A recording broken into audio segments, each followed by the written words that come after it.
Imagine walking through your town and seeing someone dancing in the streets. At first, it doesn't seem unusual.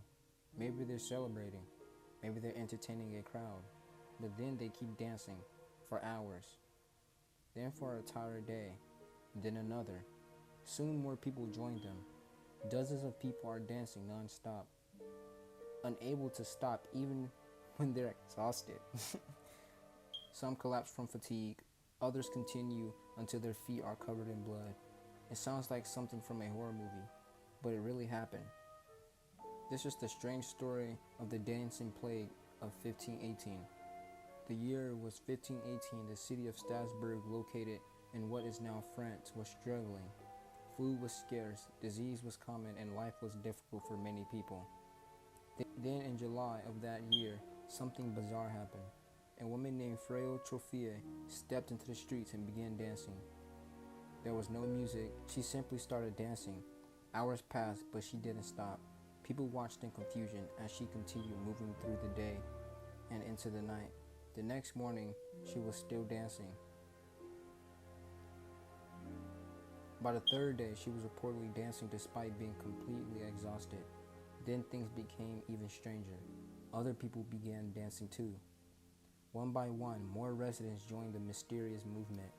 Within a week, dozens of people were dancing through the streets.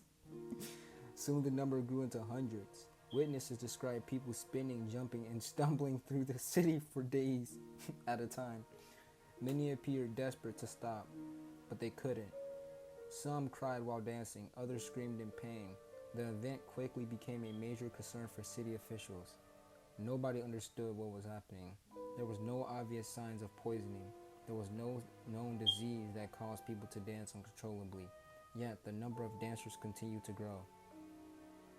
As panic spread throughout Strasbourg, local authorities searched for a solution. Unfortunately, they made a decision that would likely make the situation worse. Doctors at the time believed the dancers suffered from something they called hot blood. They thought the best cure was to allow victims to dance until the condition left their bodies.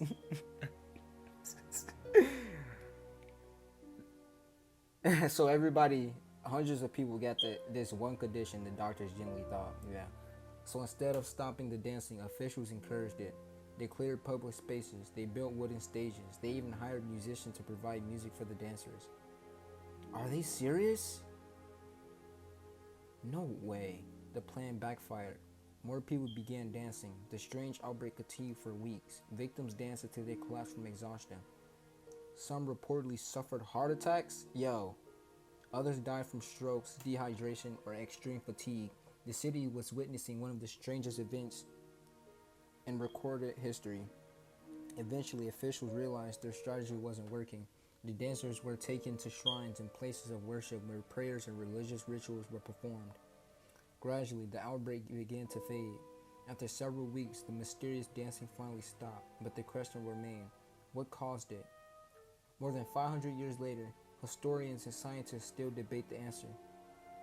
One theory suggests that the dancers accidentally consumed bread contaminated with a fungus called ergot. This fungus can cause hallucinations and strange physical symptoms. That's not gonna make them dance, but however, many experts doubt this explanation because it doesn't fully explain how hundreds of people continued dancing for days. Another theory focused on stress and fear. Life in Strasbourg was incredibly difficult during the early 1500s. Famine, disease, poverty, and religious anxiety affected nearly everyone. Some historians believe the outbreak may have been a form of mass psychogenic illness, sometimes called mass hysteria. In simple terms, extreme stress and fear may have spread through the population and manifested in uncontrollable dancing. Bro, what? That doesn't even make sense. That's not for to make everybody dance if somebody's stressed out and fear.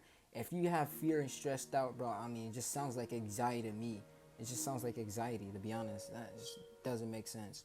While no one knows for certain what caused the dancing plague, one thing is clear: it was real. Historical records from the time describe the event in remarkable detail. Officials documented it. Doctors observed it. Citizens witnessed it.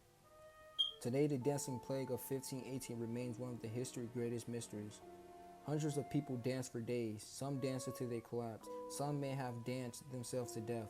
And more than 5 centuries later, we are still searching for an answer.